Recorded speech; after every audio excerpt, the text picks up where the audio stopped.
There were powerful emotions and strong words at a village council meeting in Ruidoso tonight.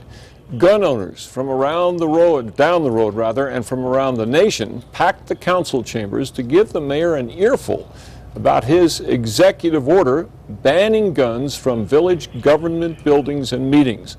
In fact, they ignored that ban to make their point. Let's go to News 13's Jeff Todd.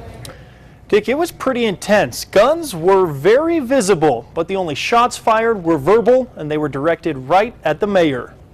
You are just as much a tyrant for requiring someone to surrender their civil right to carry a firearm in order to participate in their government as you are as asking them to surrender their right to vote or anything else. Speakers were given 3 minutes to fire away, and they didn't hold back, most of them with their guns holstered by their sides. Almost all of the mass murders in our country have occurred in areas just like you're fixing to set up, in gun-free zones. Locals, activists from the NRA, and that man, the executive director of Gun Owners of America, who flew in from Virginia, took to the podium to take a stand. In all, more than 100 people filled the council chamber to capacity, dozens of them carrying guns, despite signs that say no guns allowed. Police were on hand, but they didn't stop anyone. Mayor Ray Alborn issued the executive order banning firearms from government property and meetings a month ago after a citizen refused to give up his gun after taking the podium. The police chief took it away from him. He filed a suit.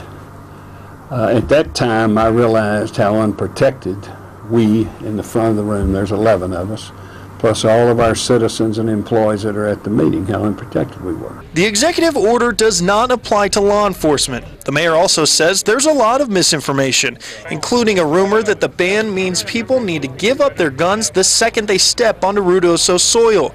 Critics loudly proclaim he's violating their Second Amendment rights. He thinks the law is on his side. He says if the village council shoots down his executive order, he might step down. My responsibility is health, safety, and welfare of our employees.